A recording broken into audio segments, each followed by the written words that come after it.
Mami semua, selamat pagi menjelang siang. Kembali lagi dengan aku Mita. Apa kabar nih Mami keluarga? Semoga sehat selalu ya. Untuk webinar kali ini kita akan bertemu lagi nih dengan Dr. Yudi Kurniawan SPA, dokter spesialis anak dari Siloam Hospital Mataram. Namun tentunya dengan tema yang berbeda ya Mams. Kalau webinar kemarin kita membahas tentang bahaya COVID dan perlunya meningkatkan imunitas anak di masa pandemi. Nah, kali ini kita akan membahas dengan sesuatu yang berbeda lagi ya, Mams.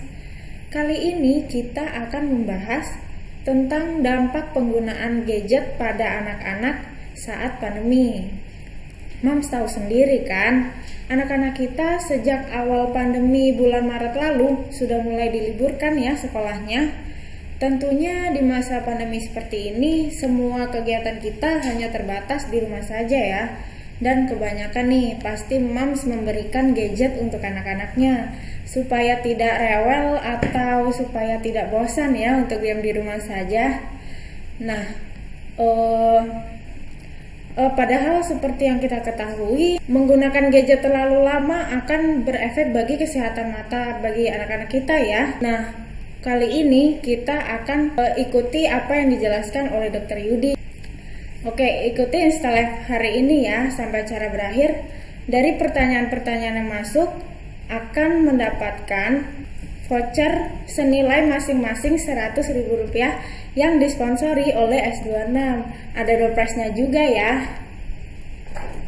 Ini nih door prize-nya. Ini cocok untuk anak-anak supaya mengasah kreativitas anak di masa pandemi.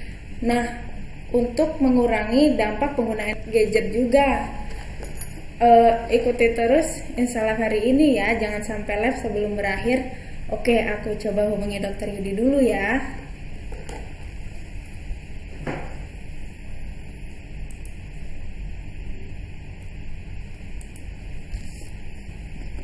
Halo Dr. Yudi, selamat pagi.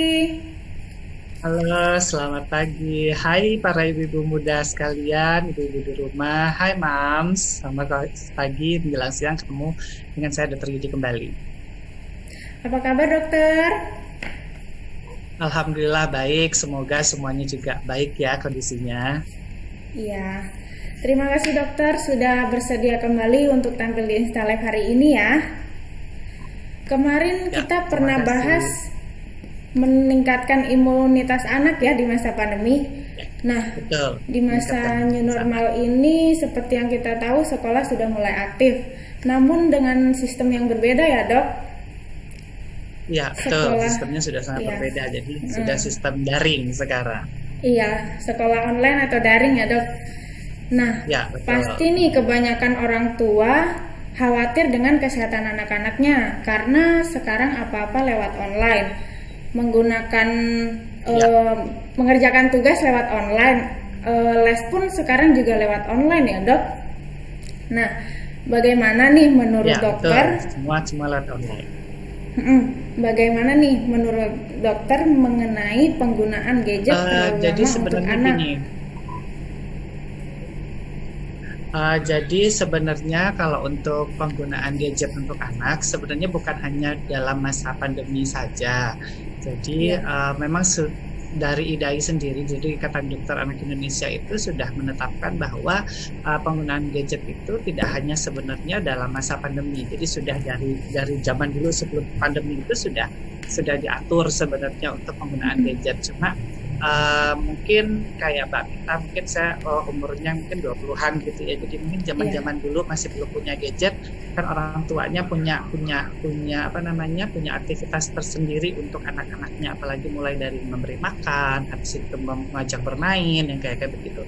Nah, semakin kesini tentu dengan perkembangan zaman, orang tua jadi mikirnya buat gampang deh, buat gak rewel deh, biar mau deh, biar diem deh, kayak begitu. Akhirnya menggunakan gadget, baik itu TV, baik itu layar komputer, baik itu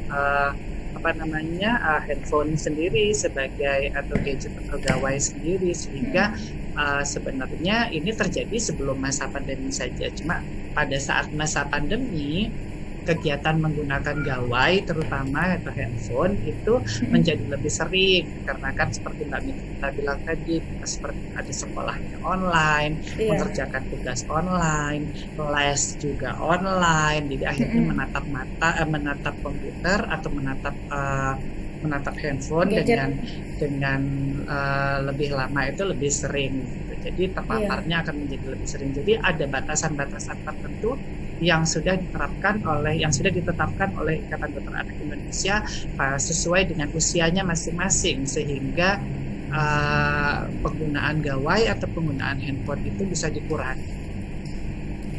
Nah itu berapa lama sih masing-masing stepnya ada? Oh iya. Tanda-tanda kebanyakan melihat gadget itu apa saja ya dok? Ya, jadi sebelum ini tadi kan Mbak Mita bilang berapa lama gitu ya, berapa lama sih penggunaan gawai yang dianjurkan. Jadi masing-masing usia itu ada aturannya sebenarnya. Jadi kayak anak usia kurang dari 1 tahun itu tidak boleh dihadapkan dengan gawai sama sekali sebenarnya. Jadi sebenarnya kalau misalnya orang tuanya kan kayak anak kurang dari 1 tahun itu misalnya mulai makan usia 6 bulan. Terus mulai makan usia 6 bulan, dok nggak mau makan kalau misalnya nggak ngelihat handphone, dok nggak mau makan kalau misalnya nggak ada musik-musiknya. Nah itu sebenarnya seperti saya bilang tadi, sebelum pandemi pun sebenarnya itu sudah tidak diperbolehkan. Jadi di bawah usia 1 tahun itu screen time itu sangat-sangat tidak diperbolehkan. Jadi tidak ada cerita untuk menggunakan gawai, televisi ataupun komputer sebenarnya. Terus usia anak 1-3 tahun itu screen time pun sebenarnya itu tidak boleh dalam menonton TV, video, komputer, gadget itu sebenarnya juga tidak diperbolehkan. Jadi anak usia 1-3 tahun pun sebenarnya itu tidak diperbolehkan untuk menggunakan TV, untuk menggunakan handphone, untuk menggunakan gadget sebenarnya. Jadi diharapkan adalah aktivitas-aktivitas yang dikerjakan seperti yang Mbak Mita tunjukkan tadi, ada voucher dan ada merchandise menarik dari Heron sendiri, jadi ya anaknya diajak main. Nah seperti yang saya bilang tadi, mungkin zamannya Mbak Mita sendiri pada zaman kecilnya dulu kan orang tua kan tidak memberikan kita belum punya TV atau misalnya hanya punya radio yang kayak gitu kan, disuruh gambar, suruh mainan bersama teman, suruh main congklak atau suruh main bekel. Nah sekarang permainan-permainan itu semua tergantikan lewat handphone. Nah, usia anak 3-6 tahun mereka itu baru diperkenalkan dengan TV atau misalnya gawai, dan itu pun harus didampingi oleh orang tua, dan maksimal itu adalah 1 jam selama 1 hari. Jadi dipilih sebenarnya. Jadi kalau misalnya mau pakai handphone atau mau pakai TV ya 1 jam, maksimal 1 jam sehari. Jadi ya harus benar-benar diatur dan harus didampingi oleh orang tua, terutama anak untuk usia 3-6 tahun ini. Kemudian untuk anak-anak usia sekolah 6-12 tahun itu hanya diperbolehkan maksimal bagi orang tua atau bagi ibu-ibu semua, atau ada juga bapak-bapaknya yang menonton di sini. Jadi sekolah itu hanya diperbolehkan untuk anak usia 6-12 tahun 90 menit. Jadi 90 menit. Jadi mau baik itu kuliah, baik itu pembelajaran, baik itu ulangan, baik itu belajar, itu hanya maksimal 90 menit sekali melakukan dalam 1 harinya. Jadi nggak boleh lebih dari 90 menit. Dan sedangkan untuk anak usia 12-18 tahun, jadi kayak anak SMP sampai SMA, itu maksimal hanya 180 tahun. Jadi tidak boleh lebih dari 2 jam menggunakan gawai harus. Jadi masing-masingnya itu sudah ada aturannya. Ya, seperti itu sesuai dengan usianya. Jadi tolong diingat bahwa anak-anak di usia 0-3 tahun itu tidak boleh menggunakan gadget atau screen time sama sekali. Wah, banyak nih pertanyaan sudah muncul nih dok. Ada pertanyaan. Ya, ini pertanyaan dari Maisti Wulandari. Bagaimana cara mengatasi anak yang sudah kecanduan gadget, dok? Nah, itu gimana nih, dok? Sebenarnya Ya, nah ini yang paling sulit sebenarnya kalau misalnya sudah kecanduan gadget. Saya tuh nggak tahu nih anaknya usia berapa ya, misalnya si Ibu Mesti Wulandari ini. Sebenarnya itu yang saya katakan tadi, apabila sudah terbiasa dari tahap awal dia sudah mendapatkan gadget, akhirnya nanti anaknya jadi tantrum. Jadi misalnya anaknya jadi ngamuk-ngamuk, anaknya jadi marah-marah, anaknya jadi ngomel-ngomel. Kalau misalnya nggak dikasih gadget, anaknya malah ngamuk ke orang tuanya, apa-apa dibantingin yang kayak begitu. Jadi akan terjadi gangguan-gangguan kepribadian pada anak sebenarnya kalau misalnya terlampau sering menggunakan gadget. Jadi kalau dari saya untuk mengatasinya, coba dimulai dikurangi aktivitasnya. Jadi misalnya nih, kalau memang benar anak ini, saya tidak tahu usianya berapa ya, kalau misalnya seperti yang tadi, misalnya usia 0 sampai 3 tahun, ya harus mulai diganti aktivitasnya. Seperti yang Mbak Mita tadi kan ada merchandise menggambar, jadi boleh dikasih untuk waktu untuk menggambar, walaupun tidak boleh lama dalam duduk menggambar, tidak boleh lebih dari 30 menit, tapi anak-anak tersebut harus dialihkan perhatiannya dari menggunakan gadget atau menggunakan handphone, baik itu dengan aktivitas fisik, karena orang tua kan pengennya simpel nih, jadi pokoknya ya sudah, dia daripada nangis, daripada ribut, kasih aja gadgetnya. Jadi sekarang semua, kalau untuk anak usia 0 sampai 3 tahun, gadgetnya ditahan, diganti dengan aktivitas fisik atau aktivitas yang lain. Gitu, jadi solusi. Ini Fajrin Hanum, pertanyaannya sama ya, sama dengan yang sebelumnya. Nah, Dok, bagaimana sebaiknya agar bisa mengurangi dampak penggunaan gadget?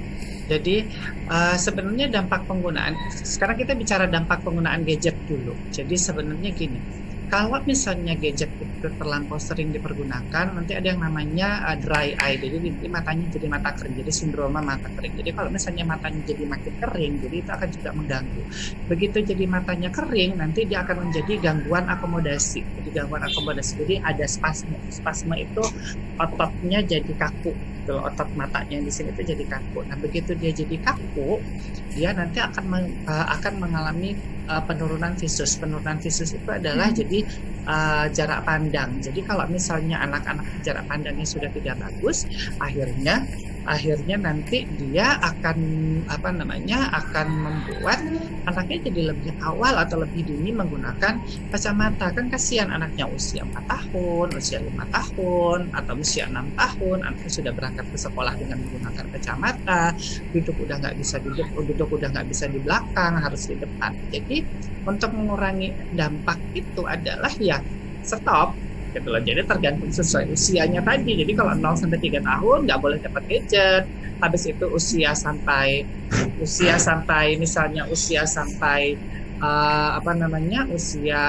tahun sampai 6 tahun hanya boleh 60 menit yang kayak begitu. Jadi nggak boleh menggunakan gadget sama sekali. Jadi mulai dari sekarang sebenarnya orang tua itu harus punya dealing position sama anaknya, atau punya tawar menawar sama anaknya, bahwa kalau misalnya menggunakan gawai itu tidak boleh. Terkadang yang menyebabkan ini sendiri adalah orang tuanya sendiri. Jadi orang tuanya kan pengen santai, pengen udah deh daripada ribet, masa mau ngurusin, aku masih belum ngurusin masak, aku belum masih ngurusin beres rumah, udah daripada ngerecokin aku kasih gadget. Nggak begitu sebenarnya. Jadi kita kembalikan fungsi mengajar, kita kembalikan fungsi untuk mendidik anak itu di rumah, yaitu jadi tidak menggunakan gadget. Jadi bersama orang tua, bermain bersama orang tua, atau misalnya punya mbaknya, bermain sama mbaknya, kayak begitu. Jadi harus kayak begitu. Jadi nggak bisa gadget itu tidak menggantikan peran orang tua sebenarnya, seperti itu. Nah, ini ada pertanyaan dari Anarul, sudah terjawab tadi ya. Nah, tentang pentingnya peran orang tua saat mendampingi anak. Pentingnya peran orang tua saat mendampingi anak saja. Sudah terjawab tadi ya, Dok ya? Jadi pentingnya orang tua untuk saat mendampingi menggunakan gadget itu sangat penting gitu loh. Jadi fungsinya yaitu tadi seperti saya bilang, yang jelas 0 sampai 3 tahun itu dia tidak boleh menggunakan gadget. 3 tahun sampai 6 tahun dia hanya boleh 1 jam menggunakan gadget, dan itu harus didampingi oleh orang tua, baik itu gawai, baik itu TV, baik itu laptop. Jadi sebenarnya kalau misalnya pendampingan itu fungsinya adalah supaya anaknya juga nggak sembarangan buka, habis itu sembarangan nonton, jadi yang ditonton bisa diarahkan. Jadi kalau misalnya untuk anak-anak 3-6 tahun ya harus misalnya entah seri ilmiah, entah itu seri binatang, entah seri tumbuhan atau seri alam yang kayak begitu, sehingga ada program pembelajaran di situ. Jadi nggak sekedar hanya nonton film kartun, habis itu anaknya nggak ngerti apa-apa. Dan perlu diingat bahwa gawai TV, laptop itu nggak bisa diajak ngomong. Yang bisa diajak ngomong adalah orang tuanya atau orang yang mengasuh. Kayak begitu. Nah, ini ada pertanyaan dari Maisti Wulandari lagi ya, Dok. Bagaimana cara agar mata anak tetap sehat meskipun sering bermain gadget?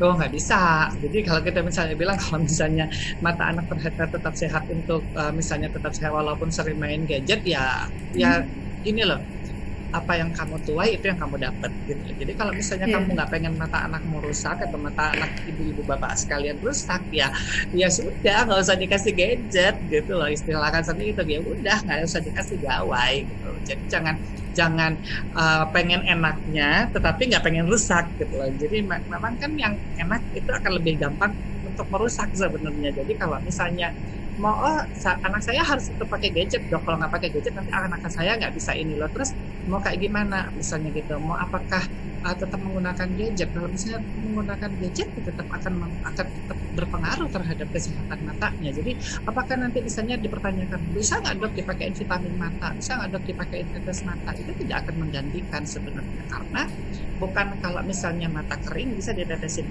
air mata buatan, tapi kalau misalnya spasme otot, misalnya ototnya di sini terlampau kaku, habis itu daya akomodasinya, misalnya daya melihatnya menjadi berkurang, itu nggak bisa diapa-apain, itu harus dilakukan relaksasi. Nah, cara relaksasinya bagaimana? Ya lepas gadgetnya, ya lepas gawainya, tidak menonton TV, tidak menatap layar komputer yang kayak begitu, sehingga anak itu matanya tetap sehat dan tetap baik. Ya. Nah, ini ada pertanyaan dari Coleh Musti. Selamat pagi dok, saya seorang ibu rumah tangga, anak saya berumur 7 tahun, kelas 1 SD. Kan selama pandemi, anak saya kan belajar menggunakan gadget. Mana lebih bahaya, HP atau komputer untuk perkembangan mental anak? Nah, itu gimana dok? Jadi ini lebih ke mental ya dok ya? Penggunaan jadi sama saja sebenarnya. Jadi mau menggunakan HP atau menggunakan layar komputer, yang paling penting adalah yang perlu diketahui seperti yang saya bilang tadi. Anak sekarang usia 7 tahun, 6-12 tahun itu screen time-nya tidak boleh lebih dari 90 menit. Itu yang paling penting ya. Jadi sekolahnya harus sangat paham untuk ini. Jadi rekomendasi IDAI ini sudah diserahkan juga ke Kemendikbud. Jadi jadi guru-guru sebenarnya sudah sangat memahami bahwa kalau misalnya jangka panjang itu tidak boleh. Jadi misalnya jangka panjang penggunaan gadgetnya jadi hanya boleh 90 menit. Terus screen time-nya handphone sama screen time-nya laptop bagaimana misalnya gitu. Sama sebenarnya, karena sama-sama memancarkan radiasi. Memang kalau misalnya untuk melihat akomodasi, dalam artian kata kita mau melihat besar kecilnya itu lebih menyenangkan menggunakan laptop. Tetapi apakah laptop itu tidak menyebabkan gangguan? Tetap apabila dia sudah lebih lama dari 90 menit karena usianya 7 tahun tadi, itu juga tidak akan lebih baik. Tapi kalau saran saya, kalau memang misalnya pembelajarannya lewat Zoom, pembelajarannya lewat misalnya lewat yang tatap mukanya lewat kaca yang lebih besar, sebaiknya menggunakan laptop. Jadi tidak menggunakan gawai atau handphone. Supaya apa? Supaya dia tidak berakomodasi maksimal. Jadi kalau misalnya berakomodasi maksimal itu dia memaksakan matanya ini untuk melihat sesuatu. Jadi dalam kalau kalau gawai begini kan dia kan kecil tuh, jadi dia harus melihat dengan benar-benar, jadi matanya akan menjadi akomodasi. Nah itu yang saya bilang tadi, terjadi spasme di sini, jadi otot matanya akan menjadi kaku dan akhirnya jadi mempengaruhi kesehatan mata, dan akhirnya nanti kalau misalnya sudah otot-ototnya kaku, dia akhirnya akan membutuhkan kacamata, visusnya akan berkurang, jadi jarak pandang melihatnya itu akan berkurang. Jadi apakah handphone, apakah laptop, ya sama aja sebenarnya. Yang paling penting adalah waktunya diperhatikan. Ya. Nah, kalau dari psikologis bagaimana ya, Dok? Dari sisi psikologisnya, jadi kalau misalnya dari sisi psikologisnya ya kayak yang pertanyaan pertama tadi, dari pertanyaannya Mesti tadi gitu loh, Dok, anak saya nanti akhirnya begini, anaknya nggak mau ngapa-ngapain kalau nggak pegang handphone, ya gitu. Makan harus makan pakai handphone. Habis itu belajar kalau nggak dikasih handphone dulu nggak mau. Habis itu nanti mau lakukan aktivitas handphone dulu atau misalnya PC dulu. Jadi secara psikologis pun akan sedikit bukan sedikit mengganggu, akan mengganggu psikologis anak. Jadi semua tergantung. Jadi semua tergantung dari gawainya, semua tergantung dari handphonenya. Jadi apalagi sekarang yang paling sering adalah gawai ya terutama. Jadi akhirnya nanti anak itu tidak bisa, jadi kayak mau jadi kayak punya dunia sendiri dengan handphonenya gitu loh. Jadi dia tidak akan punya komunikasi yang baik dengan orang, dia akan sulit untuk diarahkan yang kayak begitu. Jadi secara psikologis pun itu akan sangat mengganggu. Secara tumbuh kembang anak pun dia akan mengganggu keterlambatan dalam tumbuh kembang. Anak itu tidak bisa bersosialisasi dengan baik. Begitu dia ketemu orang banyak, begitu dia ketemu orang-orang di sekitaran rumah, misalnya dia akan menjadi orang yang pemalu, orang yang introvert, akan menutup diri. Jadi dia akan susah untuk nanti mengembangkan personal dan sosial. Jadi secara psikologis ini juga akan sangat mengganggu. Jadi walaupun mungkin kalau misalnya di handphone, misalnya dia bisa bertemu dengan teman-temannya, tapi dia kan tidak bisa bertemunya secara virtual. Ketemu langsung, begitu ketemu orang banyak, nanti di kerumunan banyak, dia nggak akan berani. Misalnya disuruh tampil ke depan, misalnya dia disuruh untuk maju ke depan, untuk mempresentasikan dirinya, dia akan menjadi lebih introvert dibandingkan anak-anak yang bisa bergaul dengan teman-teman, yang bersosialisasi dengan teman-teman. Kayak begitu. Dok, bagaimana dengan pencahayaan selama menggunakan gadget? Kalau dulu waktu membaca kita dilarang untuk membaca dalam gelap ya, karena tidak baik untuk mata. Nah itu gimana? Ya, jadi tetap sama. Jadi kalau misalnya menggunakan gawai atau menggunakan laptop, itu kita harus butuh pencahayaan yang baik sebenarnya. Jadi fungsinya buat apa? Tapi seperti yang saya tadi bilang, jadi supaya dia tidak memaksakan bola matanya atau dia tidak memaksakan dirinya untuk melihat gitu. Makanya kayak kalau zaman dulu yang dibilang kalau mereka nggak boleh membaca dalam gelap, karena apa? Karena pada saat kita di dalam gelap, habis itu misalnya tidak ada pencahayaan yang baik, kita itu akan menggunakan otot-otot bola mata secara maksimal. Begitu dia nanti menggunakan otot-otot bola mata maksimal, dia akan capek, kelelahan di sini. Nah, begitu dia kelelahan yang di sini, yang terjadi apa? Nanti anaknya jadi pusing, anaknya jadi mual-mual, bisa sampai muntah, matanya jadi kering. Bahkan nanti kalau misalnya sudah yang lebih parahnya lagi, ya misalnya visusnya jadi berturun, anaknya jadi pakai kacamata deh jadinya yang kayak begitu. Jadi kalau menggunakan gadget atau gawai terutama, atau misalnya TV ataupun yang lain, ya harus dalam keadaan kondisi terang. Supaya apa? Supaya kita matanya tidak berakomodasi maksimal, supaya matanya itu tidak terlampau dipaksakan untuk melihat sesuatu di dalam gelap. Walaupun kita coba deh, kalau misalnya kita lagi mati lampu nih, di tahap-tahap awal kita kan nggak bisa ngelihat ya, dalam artian ini kan gelap banget. Tapi setelah beberapa lama itu kita akan terbiasa untuk melihat dalam gelap. Karena apa? Karena kita memaksakan bola mata kita itu untuk melihat sesuatu di dalam gelap gitu. Jadi sarankan adalah pencahayaan itu harus bagus, pencahayaan harus terang. Jadi nggak boleh gelap-gelapan menggunakan gawai ataupun TV ataupun laptop. Ini ada pertanyaan dari Ani Hurniati. Pak Dokter, apakah anak-anak juga perlu memakai kacamata radiasi? Jadi gini, sejauh apa sih gitu loh ya. Jadi penggunaan anti radiasi itu sejauh apa gitu loh. Kalau kita yang orang dewasa, misalnya bekerja di kantor, misalnya gitu ya, misalnya menggunakan laptop terlampau lama, misalnya kita biasanya screen time-nya, ya, maksudnya screen-nya laptop yang kita gunakan anti radiasi atau kacamata anti radiasi. Nah, kalau misalnya seperti itu, kita kembalikan lagi ke awal, gitu loh. Kita kembalikan lagi ke awal bahwa screen time-nya itu kan sudah diatur. Jadi kalau misalnya dia sesuai dengan jamnya menggunakan, dia tidak perlu kacamata anti radiasi sebenarnya. Jadi apakah kacamata anti radiasi akan mengurangi paparan radiasi ke mata? Enggak, karena bukan masalah itu saja. Jadi permasalahan penggunaan gawai tidak hanya sekedar karena radiasi sebenarnya, tapi mulai kelelahan mata, kelelahan bola mata, kelelahan otot mata itu tidak bisa ditangani dengan kacamata anti radiasi sebenarnya gitu.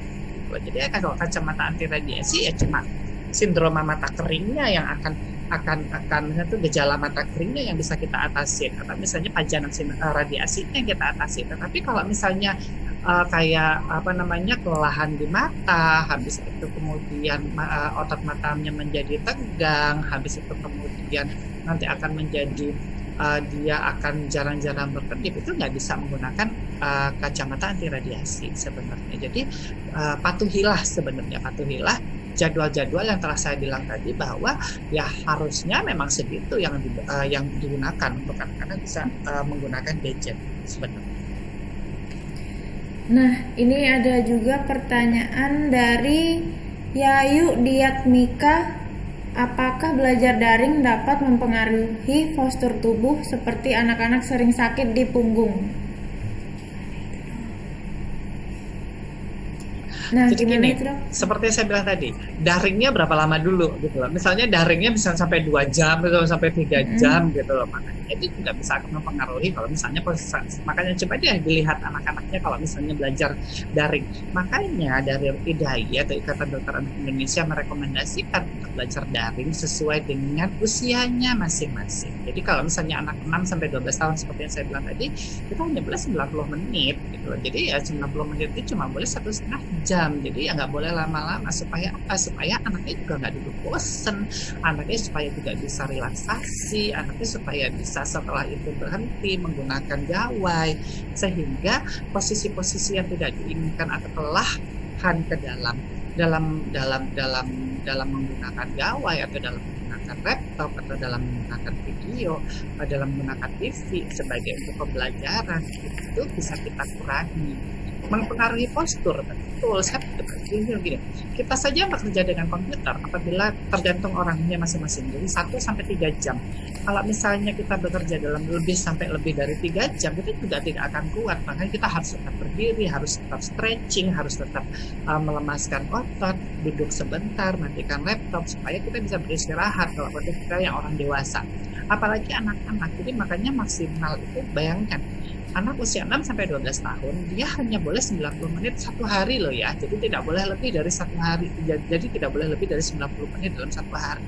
Jadi kalau misalnya daringnya terlampau lama, gurunya tolong diingatkan bahwa sesuai dengan rekomendasi Ikatan Dokter Anak Indonesia, pelajaran daring itu boleh cuma maksimal 90 menit dalam satu hari. Jadi tolong diatur, jadi mulai dari lesnya, mulai dari pembelajaran di sekolahnya. Nah, ini Dok, untuk orang tua penderita minus, apakah ada resiko untuk anaknya juga akan menjadi mata minus? Kalau misalnya untuk minus, sebenarnya kalau secara kongenital nggak ada. Jadi kalau misalnya minus itu kan dia memang terjadi kelelahan di otot, kecuali dia memang dari lahir dia sudah memang menderita gangguan refraksi. Tapi apakah diturunkan? Enggak. Jadi tidak ada hubungannya kok orang tuanya minus terkena bapak ibunya gawai lama-lama. Jadi tolong diperhatikan banget. Jadi kalau misalnya orang tuanya minus, anaknya bisa nggak minus, anaknya bisa nggak kenapa-napa. Jadi nggak ada hubungannya secara langsung. Oke dokter, ini saya masih cari pertanyaan ya.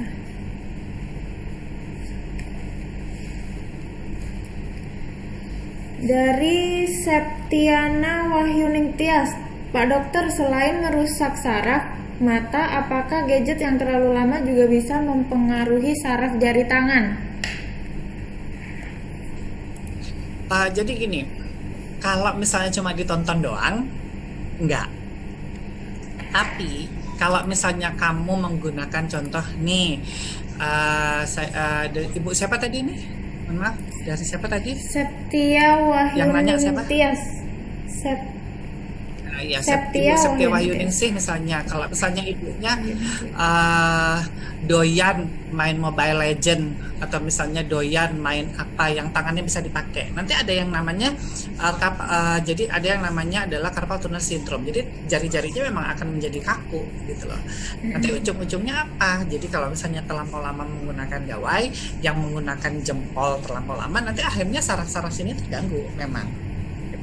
Atau menggunakan laptop terlampau lama, bekerja dengan menggunakan laptop terlampau lama, itu akan saraf-saraf di tangannya juga akan terganggu. Jadi sebenarnya makanya tidak hanya saraf mata saja, saraf tangan pun bisa. Jadi kalau misalnya kamu menggunakan atau bapak ibu menggunakan atau anaknya juga menggunakan, misalnya suka mainan online, game online, apalagi main yang perang-perangan, habis itu yang bisa menghabiskan waktu 1 jam, 2 jam, 3 jam, atau bahkan bisa 4 jam dalam sekali pakai gitu. Itu bukan hanya saraf matanya saja yang terganggu, bisa jadi juga saraf-saraf yang di tangannya terganggu.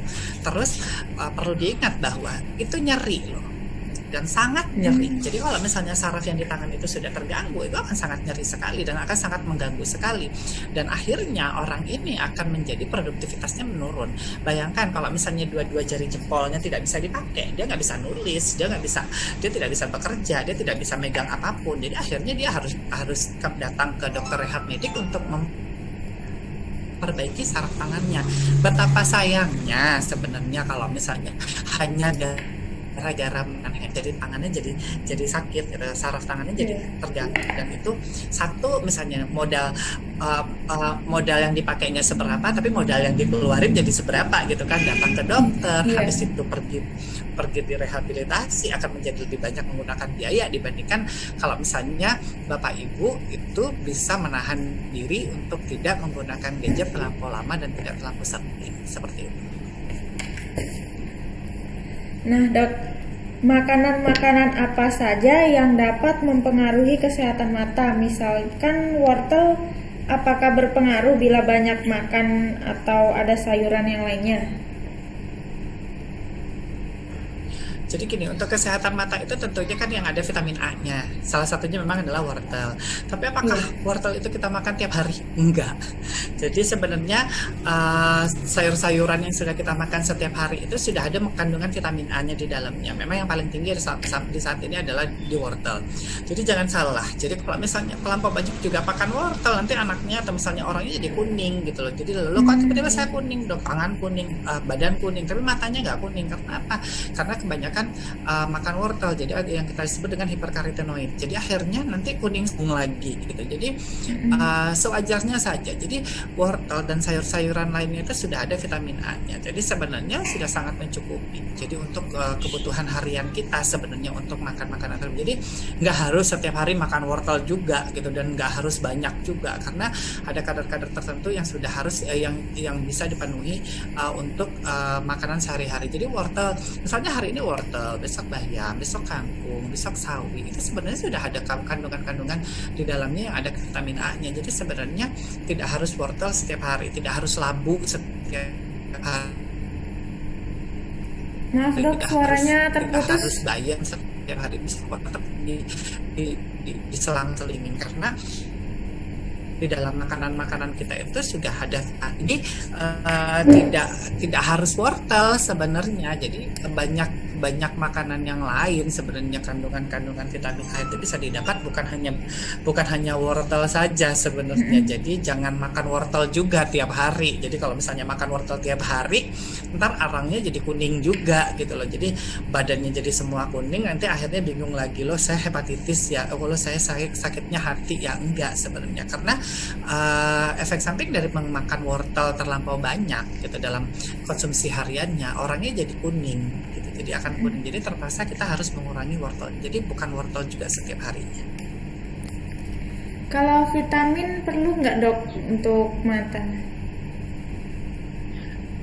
Jadi kalau misalnya vitamin, kalau misalnya mau pakai nggak masalah sebenarnya. Jadi gini, vitamin itu dengan dosis tertentu sebenarnya akan dibuang di ginjal.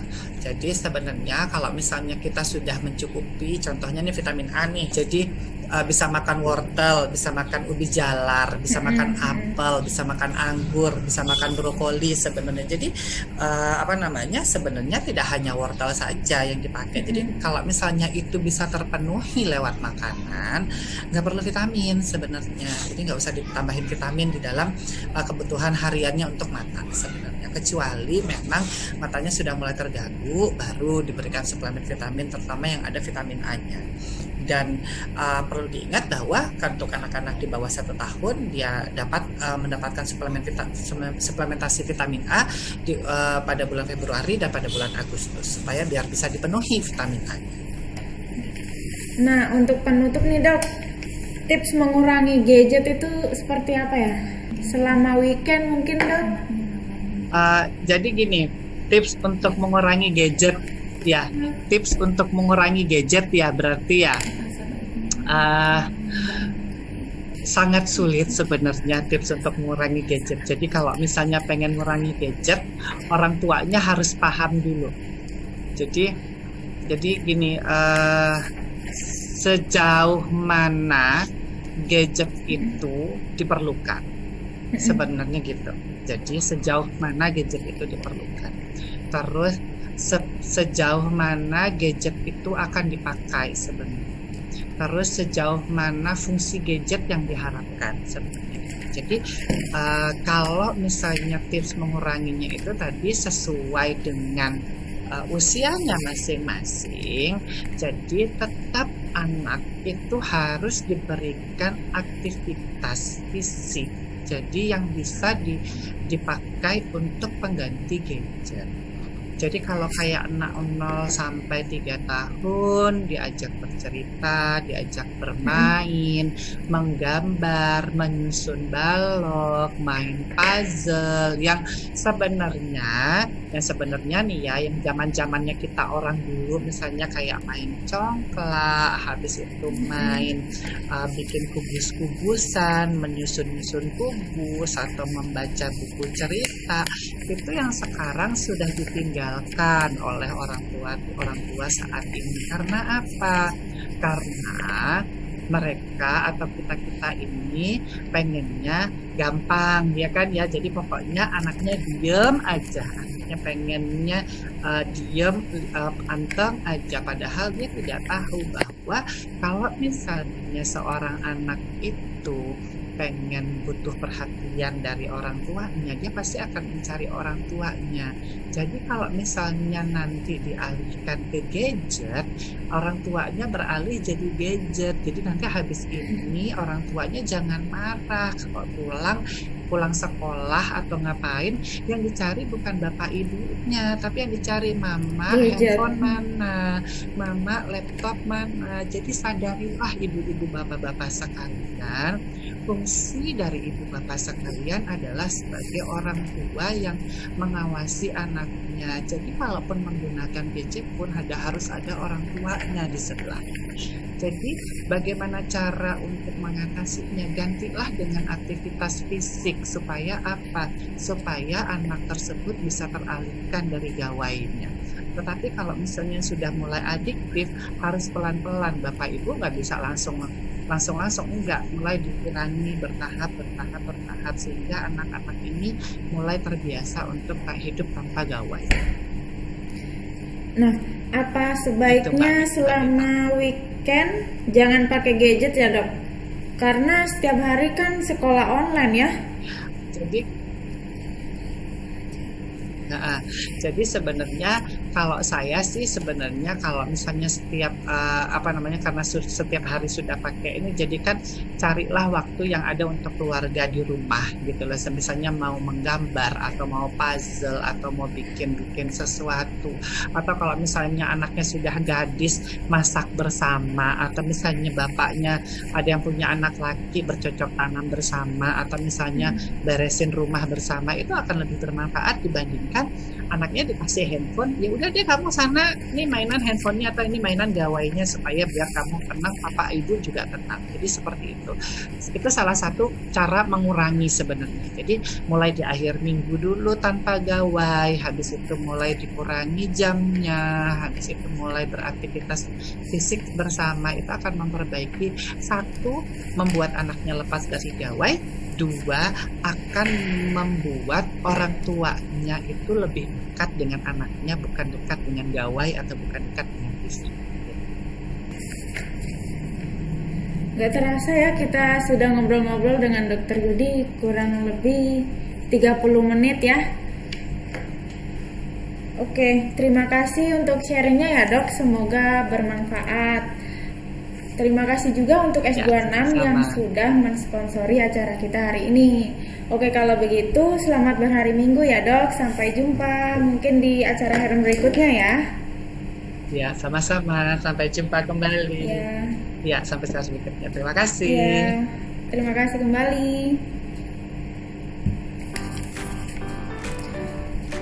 Oke Mams, semua pertanyaan sudah dijawab ya oleh Dokter Yudi dan akan mendapatkan voucher senilai masing-masing 100.000 dengan 3 pertanyaan terbaik. Nanti akan kita umumkan di story Heron ya, dan jangan lupa nih follow Instagram Heron @heron_online untuk update seputar info anak, ibu, dan promo-promo lain tentunya. Sampai ketemu di Insta Live berikutnya ya. Selamat siang.